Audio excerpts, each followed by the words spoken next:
Bueno, les decía entonces que estábamos visualizando de la manera en que se organizan las moléculas de una sustancia en, en los materiales, y esto puede presentarse en distintos estados de agregación o estados físicos de agregación, básicamente en función del grado de libertad de movimiento que tienen las moléculas dentro de la sustancia. Me faltaba describir el caso del plasma, en el cual en general encontramos una sustancia que también está compuesta por partículas, pueden ser átomos y pueden ser moléculas, muy semejantes a la distribución de un gas, en el sentido de que tiene mucha libertad de movimiento, pero junto con tener esta libertad de movimiento, tienen además carga eléctrica, es decir, se trata en general de partículas y moléculas que no son neutras, sino que tienen carga neta. Y esto le entrega al plasma propiedades características, muy distintas a las de cualquier otro estado de agregación. Y también les decía antes que era importante notar el cambio de representación nuevamente, porque habíamos visto que en este caso las esferas que usábamos nos servían para representar átomos cuando representamos una molécula como esta, con su detalle interno, con su estructura interna. Sin embargo, acá estamos modelando ahora la molécula como si fuera una esfera, es decir, esta esfera celeste podría representar a la molécula de agua completa, con el átomo de oxígeno y los dos átomos de hidrógeno. Entonces, cada vez que estamos haciendo estas representaciones, estos modelos, es importante tener presente que estamos modificando, estamos cambiando la escala de observación de la estructura de la materia.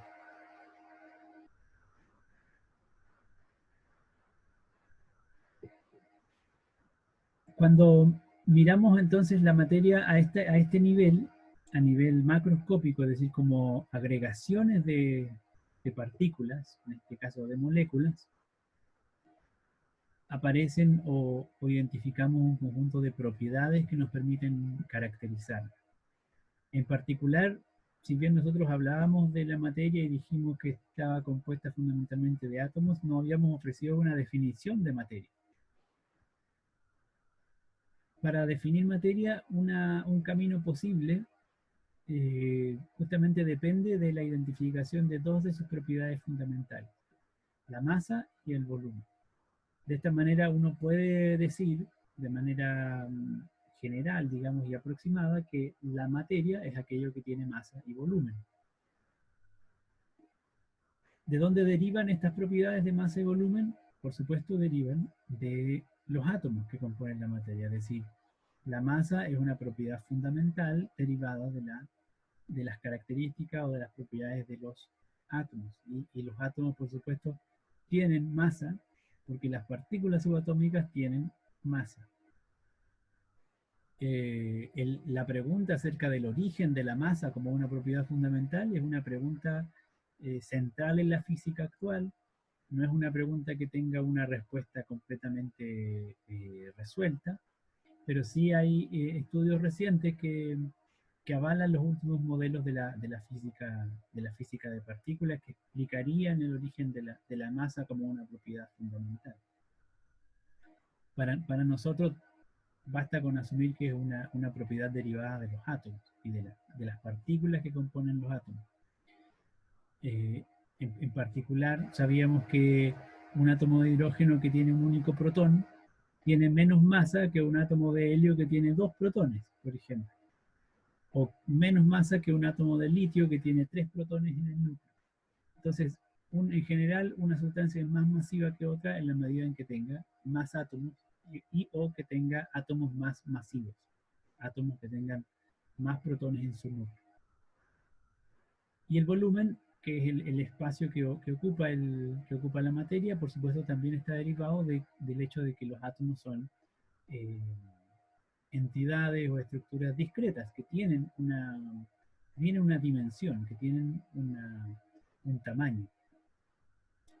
Estas dos propiedades, masa y volumen, como son derivadas de los átomos, son propiedades generales que cualquier materia va a presentar. Cualquier sustancia material tiene masa y volumen. Por lo tanto, no nos sirven como propiedades para distinguir sustancias, para distinguir materiales. En cambio, algunas otras propiedades que se conocen como propiedades específicas sí tienen la facultad de permitirnos distinguir entre los materiales. Una de ellas, por ejemplo, es la densidad, que justamente relaciona estos otros dos conceptos, relaciona masa y volumen. La densidad es la cantidad de masa o una cantidad de masa en un determinado volumen. Y esta propiedad entonces es característica de la materia, en el sentido de que los materiales, específicamente los átomos, tienen distintas densidades en función de la cantidad de masa que tienen y el volumen que ocupan.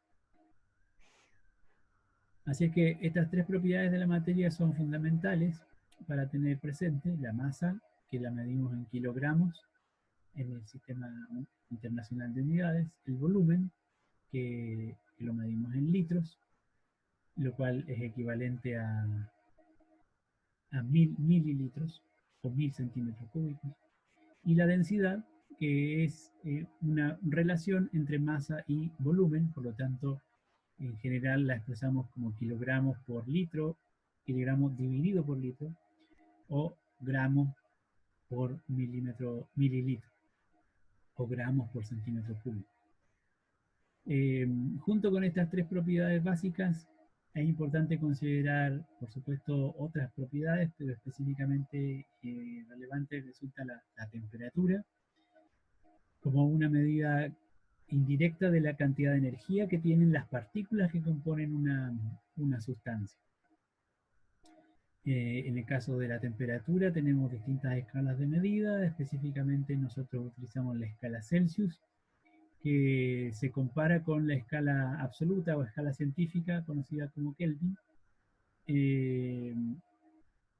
mediante esta relación. Los grados Celsius, digamos, 1 grado Celsius es equivalente a un grado en la escala Kelvin. De manera que si yo subo 1 grado en Celsius, también subo 1 grado en Kelvin. Son escalas lineales, pero tienen diferentes puntos de partida. El punto de partida de la escala Kelvin es el cero absoluto, es la temperatura teóricamente mínima posible.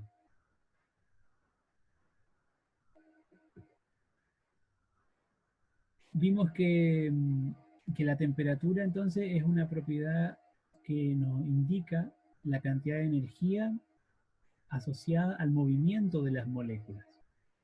Y eso es lo que conocimos como energía térmica. En general, esa energía corresponde tanto a la traslación, a la posibilidad de traslación o de desplazamiento de las moléculas dentro de la sustancia, por supuesto. No estamos hablando de la energía de del cuerpo que se desplaza de un lugar a otro, sino del movimiento de las moléculas dentro de la misma sustancia o del mismo objeto.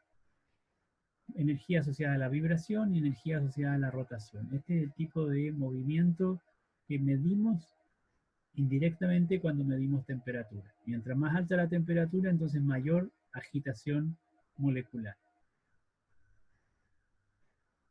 Otros tipos de energía que están almacenados dentro de una molécula es su energía interna en términos de energía química, que está asociada a los enlaces que unen los átomos y que unen las moléculas, y que es la energía que se absorbe o libera en las transformaciones químicas. Y también mencionamos la energía nuclear, que es la que está almacenada en el núcleo de los átomos y es la que se libera o se absorbe en los procesos de fisión o de fusión nuclear, cuando se juntan núcleos atómicos o cuando se separan núcleos atómicos. La energía térmica entonces es la que va a jugar un rol clave en los procesos de transformación física de la materia, a diferencia de la energía química, juega un rol clave en los procesos de transformación química. En la medida en que hay transferencia de energía térmica, entonces vamos a apreciar procesos de transformación física. Y esa transferencia de energía térmica es lo que llamamos procesos de calor. Básicamente, transferencia de energía térmica por diferencia de temperatura. Y ya sabemos que la temperatura es un indicativo del nivel de agitación molecular. Así que cada vez que hay diferencia de temperatura entre dos objetos, entre dos sustancias que se ponen en contacto o que interactúan, se ocurre un proceso de transferencia de energía térmica, hasta que ambos objetos, ambos cuerpos encuentran lo que llamamos el equilibrio térmico, es decir, se encuentran a la misma temperatura. Mencionamos tres procesos básicos para la transferencia de energía térmica: el proceso de transferencia de energía por conducción. Este es un proceso de calor. Recuerden que dijimos que el calor es un proceso, un mecanismo mediante el cual se transfiere energía térmica. La conducción, que se explica básicamente porque la agitación molecular de una sustancia entra en contacto con la agitación molecular de otra sustancia. En este caso, por ejemplo, la agitación molecular del metal de la cacerola o de la olla entra en contacto con la agitación de las moléculas de agua o del líquido que hay en su interior. Y el metal de la cacerola está en contacto con el material del mango, y esas moléculas al colisionar unas con otras, entonces se están transfiriendo energía térmica. Eso es lo que llamamos proceso de calor por conducción. El proceso de calor por convección es un proceso en el cual la energía térmica se transfiere por el movimiento mismo. El desplazamiento ya no es solo vibración, no es solo agitación molecular, sino que es el desplazamiento de la masa de agua o de la masa del fluido o de las mismas moléculas. En este caso, si pensamos en el fluido dentro de la cacerola, las moléculas que están en la parte baja tienen más energía térmica porque están agitándose más rápidamente, y en la medida en que se agitan más rápidamente, entonces tienden también a alejarse más unas de otras, y por lo tanto suben dentro de la cacerola. Ese movimiento ascendente ocasiona que las moléculas que están en la parte alta, que tienen un poquito menos de energía térmica, que tienen menos movimiento, se desplacen hacia abajo, y entonces se produce una corriente, un movimiento del fluido. Eso es lo que se llama una corriente convectiva. Estamos en un proceso de transferencia de energía térmica por convección, porque básicamente se mueve la masa de la sustancia de un lugar a otro.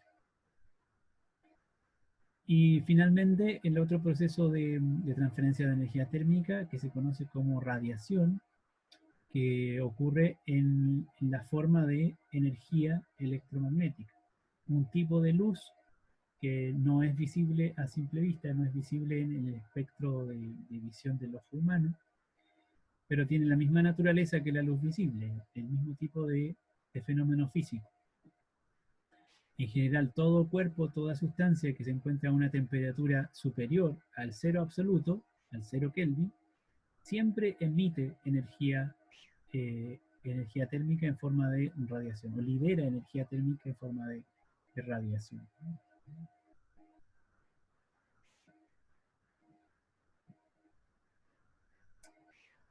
Bueno, a partir de esa comprensión acerca de los procesos de transferencia de energía térmica, podemos hablar de cambios de la materia, específicamente de cambios físicos, donde distinguimos mezclas como un tipo de cambio físico, en la medida en que se combinan sustancias sin que las sustancias se transformen en otro tipo de sustancias. Simplemente las sustancias que se mezclan mantienen sus propias características, y así se obtienen mezclas homogéneas en las cuales los componentes son indistinguibles, y mezclas heterogéneas en las cuales los componentes son claramente diferenciables.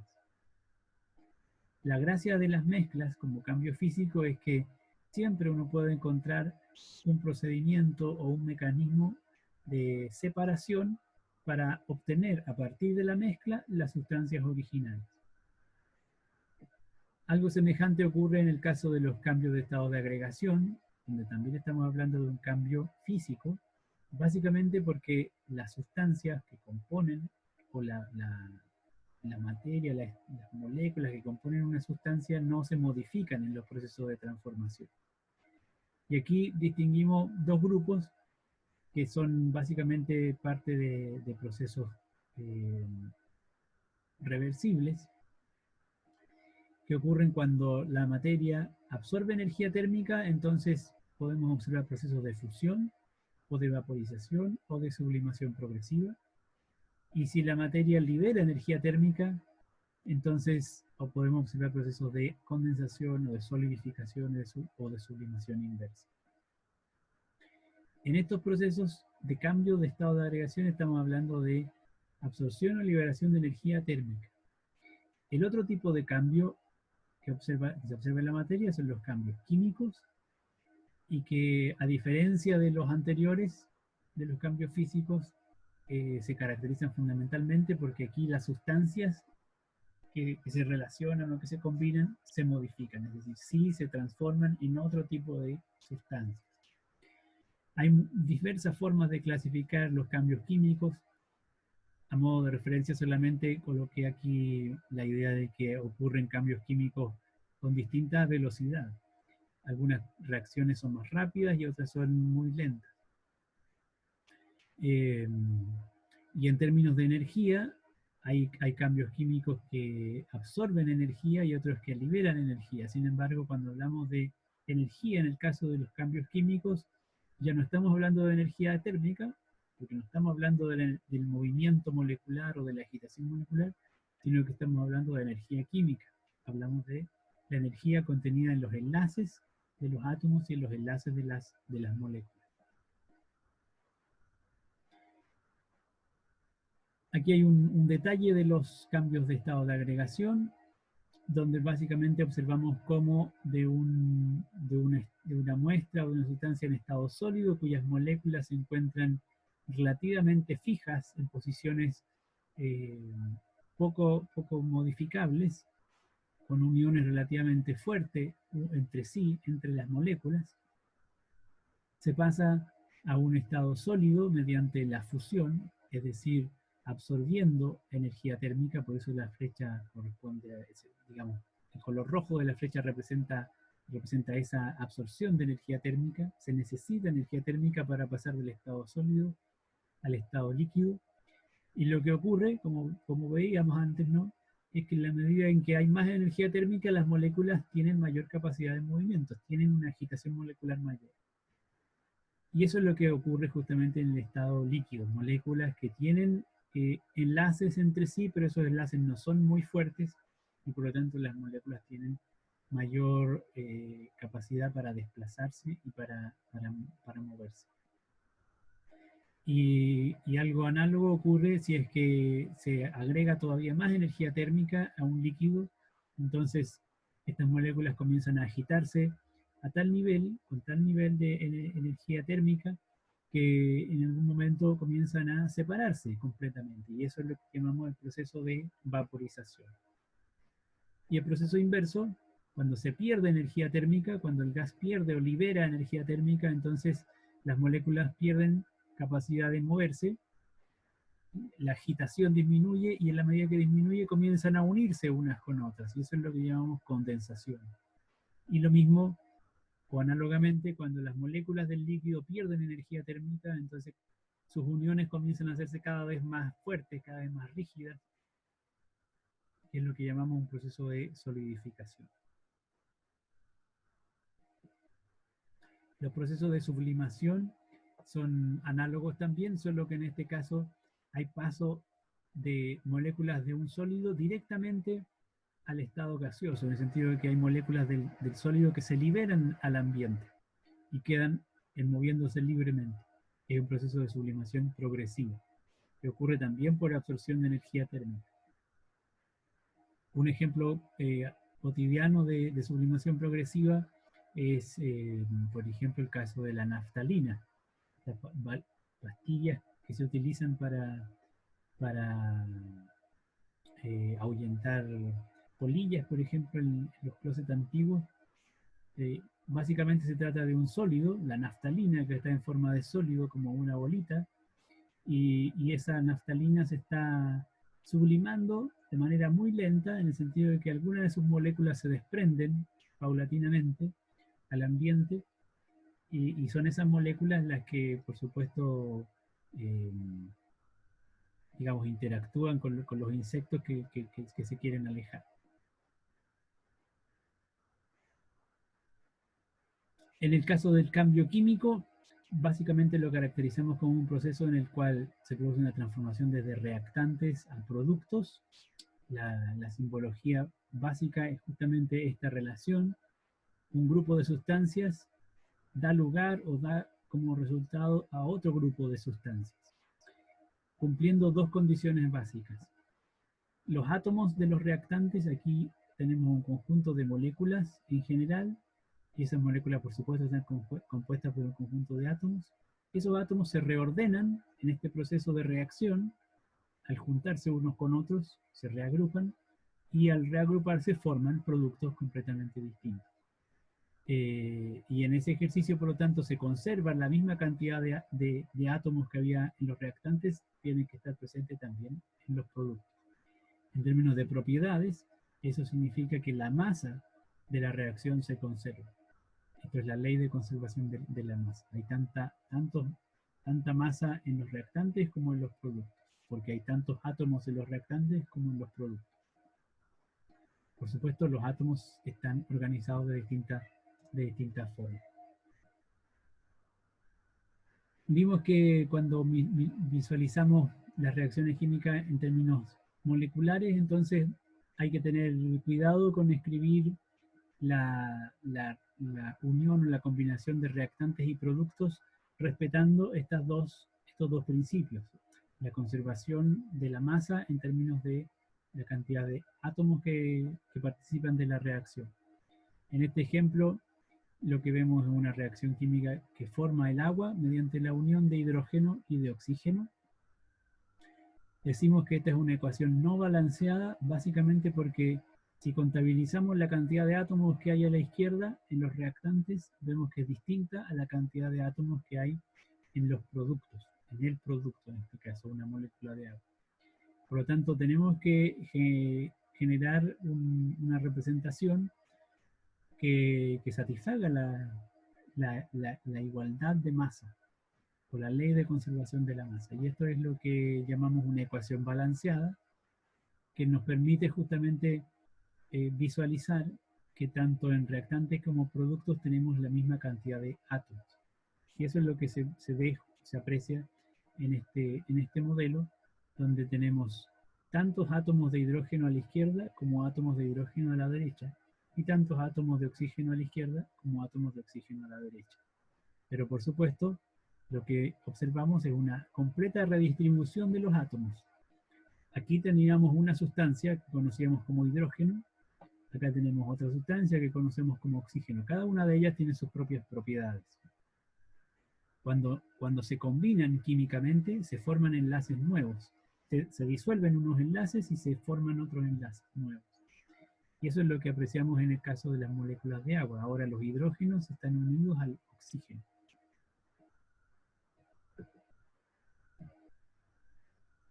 Mencionamos la velocidad de reacción como un ejemplo de reacciones químicas que presentan distintas características, pero básicamente estamos hablando del mismo tipo de proceso de transformación. Y por tanto es importante en el presente estas diferencias, no quedarnos solo con la idea de que las reacciones químicas son aquellas muy espectaculares que podemos apreciar o que emiten luz o energía, por ejemplo. Decíamos que la base de los procesos de transformación, tanto físicos como químicos, se encuentran en la naturaleza eléctrica de la materia. Eso es lo que llamamos el modelo eléctrico de la materia, y que, como sabemos, descansa en la idea básica de que los átomos tienen carga eléctrica en sus partículas fundamentales. Esta propiedad, que la encontramos a nivel atómico, se manifiesta, por supuesto, a nivel macroscópico, y en general la materia se va a encontrar, así como los átomos y las moléculas, también en estado neutro. Sin embargo, hay formas de obtener materias o sustancias que presenten carga eléctrica, ¿no? que es lo que llamamos cuerpos electrizados.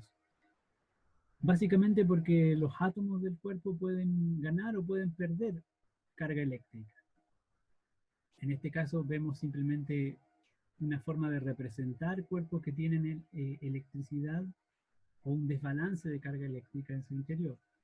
Estamos hablando de cuerpos macroscópicos. Aquí cada uno de estos objetos, que son abstractos por supuesto, en términos de modelos, contienen millones de trillones de átomos. Y ya sabemos que los átomos son muy, muy pequeños y cada uno de ellos tiene su carga eléctrica. Eventualmente, los cuerpos, al adquirir electrones o al perder electrones, entonces van a presentar un desbalance de carga eléctrica y vamos a decir que son cuerpos electrizados. Si pierde electrones, entonces el cuerpo electrizado es positivo. Si gana electrones o absorbe electrones, entonces es un cuerpo electrizado negativo. Para electrizar objetos macroscópicos, en general se reconocen estos tres tipos de electrización: por frotación, por contacto y por inducción. La inducción en general la podemos apreciar de manera diferente, tanto en materiales aisladores como en materiales conductores. Justamente el comportamiento del material frente a un proceso de inducción es lo que determina o define su carácter de aislante o de conductor. Cuando dijimos que cuando se trata de un material aislante, las cargas eléctricas en general no se mueven dentro del material. El material puede electrizarse, puede adquirir carga eléctrica y esas cargas eléctricas quedan fijas en algún lugar del material. En cambio, cuando se trata de un material conductor, cuando las cargas eléctricas se depositan en él, entonces se distribuyen por toda la superficie del material. Por eso decimos que es un conductor, porque justamente tiene la capacidad o la facultad de que se movilicen las cargas eléctricas en su interior. En este caso, visualizamos un proceso de carga eléctrica o de electrización por contacto, pero que incluye varios procesos. Fíjense, aquí yo interrumpí el video. Este cuerpo está electrizado con carga negativa. Podemos perfectamente bien suponer que se electrizó mediante su frotación con otro objeto. Fue electrizado por frotación. Este cuerpo electrizado lo acercamos a otro objeto que estaba neutro, y cuando realizamos este proceso apreciamos un fenómeno de inducción, es decir, este objeto induce, genera la aparición de una distribución de carga eléctrica en el cuerpo neutro. Esto es lo que llamamos polarización. Polarización porque aparecen polos de carga, un polo negativo y un polo positivo, debido a que el inductor, este cuerpo que estaba cargado, está interactuando con las cargas eléctricas del otro objeto. En este caso, las cargas negativas alejan a las otras cargas negativas. Se produce entonces una polarización. Pero de inmediato lo que va a ocurrir es que el inductor entra en contacto con la esfera, y entonces se produce una transferencia de carga. El contacto mismo genera una transferencia de carga, básicamente porque estas cargas positivas que estaban en la izquierda atraen a algunas negativas que están en el inductor. Y entonces, perdón.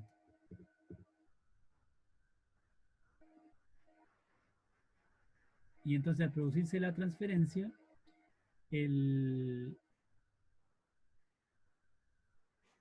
cuerpo con el cual entró en contacto el inductor ahora sí tiene una carga eléctrica negativa, neta en este caso. Es decir, hay una electrización por contacto.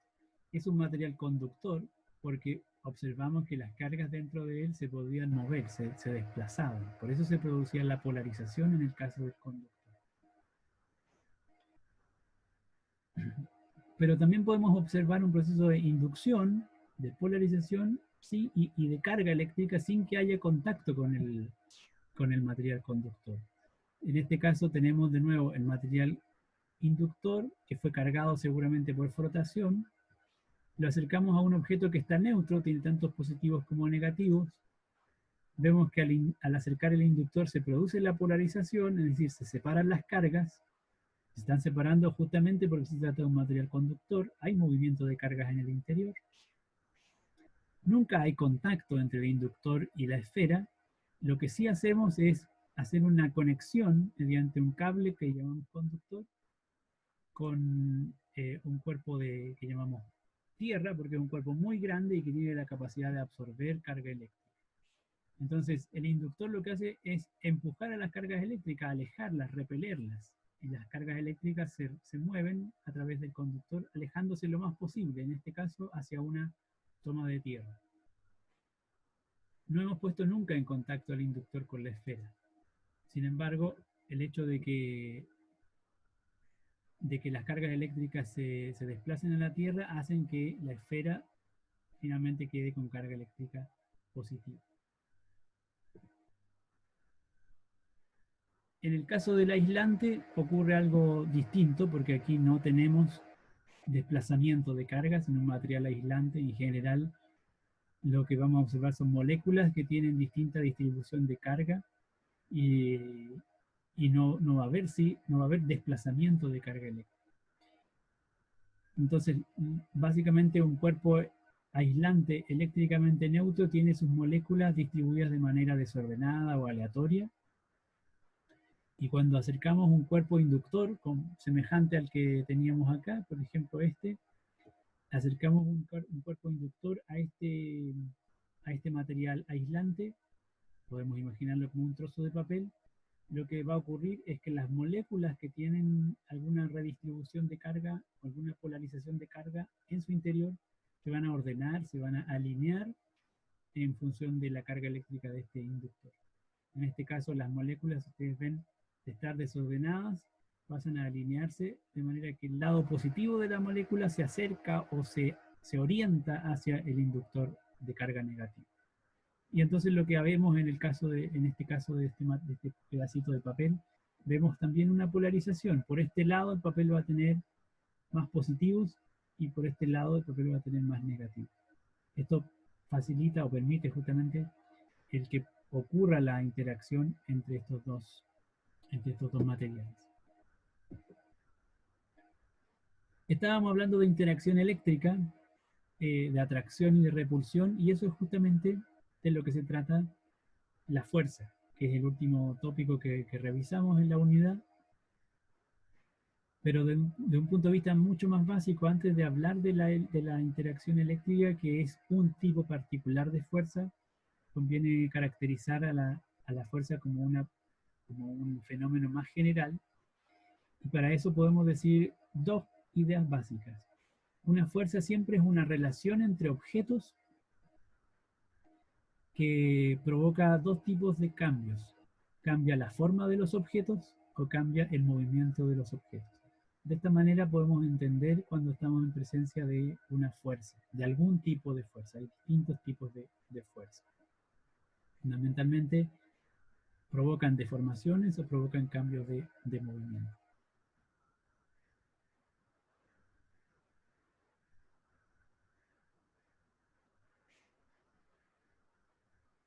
En general, los cambios de forma los clasificamos como deformación plástica o deformación elástica en función de si el cambio de forma se mantiene en el tiempo o no se mantiene en el tiempo, es decir, el cuerpo vuelve a su forma original. Y los cambios de movimiento se van a expresar en cambios de velocidad o en cambios de dirección. Dijimos que la magnitud de la fuerza se puede medir fundamentalmente haciendo uso de la deformación elástica de los resortes. Establecemos una escala de medidas en una unidad que se conoce como Newton y para ello utilizamos dinamómetros. Y vimos que para representar la fuerza podemos hacer uso de flechas, de manera que nos indica la fuerza, nos indica la magnitud de la fuerza por el tamaño de la flecha y la dirección y sentido básicamente por su alineación y por la punta de la flecha. Eso nos permite analizar justamente cuáles son las fuerzas que actúan sobre un objeto para poder entender qué es lo que ocurre con su movimiento. Y distinguimos entre fuerzas de acción por contacto, como en este caso el empujar, como la fuerza de fricción, la fuerza de empuje en el caso de la flotación, la fuerza normal en el caso de la fuerza de soporte o de sustento de cualquier material apoyado en una superficie, la fuerza de viscosidad o de resistencia que opone cualquier fluido al movimiento de un objeto, que se opone al movimiento de un objeto en un fluido, y la fuerza de tensión, que es la fuerza que se transmite a través de cuerdas o cadenas o hilos. Fuerzas de acción por contacto directo entre los átomos de los materiales. Y otros tipos de fuerza que corresponden a acción por distancia, uno de los cuales es la fuerza eléctrica, que es la que estábamos comentando en la temática anterior. Otro de ellos es la fuerza magnética y la fuerza de gravedad. Tanto fuerza eléctrica como fuerza magnética son fuerzas que pueden ser atractivas y repulsivas. Y tienen una explicación fundamentalmente a nivel atómico. A diferencia de la fuerza de gravedad, que es una fuerza siempre atractiva y que depende fundamentalmente de la masa de los objetos. Aquí es importante recordar la diferencia entre masa, como una propiedad de los objetos, que podemos medir, por supuesto, y el peso de los objetos, que es justamente la medida de la fuerza de atracción gravitacional que ejerce el planeta sobre los objetos. El peso se obtiene como el producto de la masa por la aceleración de gravedad, que tiene un valor de 10 metros por segundo al cuadrado.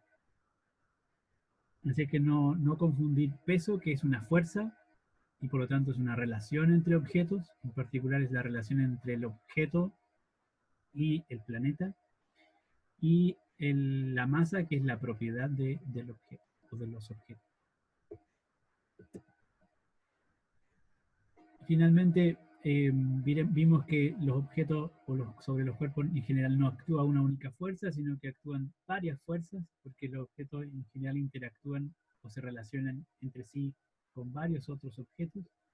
Y cuando ocurre eso, entonces varias fuerzas actuando sobre una sustancia tienen distintos tipos de resultados, en particular fuerzas que se oponen mutuamente son fuerzas que se anulan, y fuerzas que actúan en conjunto son fuerzas que se suman o que se refuerzan. Y para terminar podemos hacer un análisis de una situación específica, como es el caso de un florero, que, que corresponde más o menos a uno de los últimos ejercicios que yo les solicitaba realizar. Entonces podemos visualizar qué es lo que está pasando en el caso de este florero con sus interacciones con el entorno. Lo primero que hacemos, ¿sí? Le quedan 2 minutos. 2 minutos. Vamos a intentar cerrar en esta parte. Si no lo logramos, de todos modos me vuelvo a conectar para finalizar, ¿de acuerdo? El primer paso para analizar las fuerzas que actúan sobre el florero es simplificar el mundo desde el punto de vista físico. Así que el florero se va a convertir en un cuadrado, así de simple. Pero hemos hecho algo incluso antes. Hemos dicho, bueno, ¿cuál es el objeto que estamos analizando?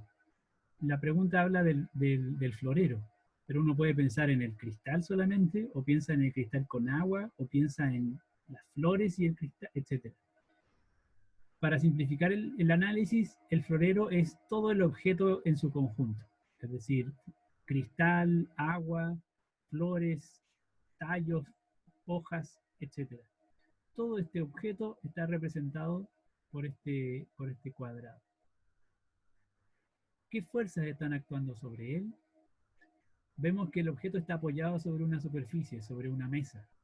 Por lo tanto, podemos decir, bueno, entonces hay una fuerza de sustentación. Eso es lo que llamamos como fuerza normal. Y la fuerza normal siempre es perpendicular a la superficie de contacto. Y le da soporte, perdón, le da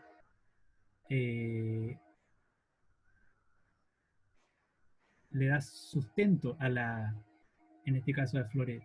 Así es que lo está sosteniendo en la dirección vertical hacia arriba. Esto es lo que mantiene al florero sobre la mesa.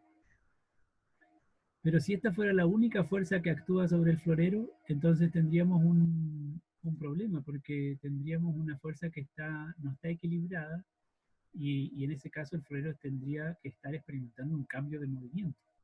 Pero el florero está sobre la mesa en reposo, por lo tanto está en equilibrio.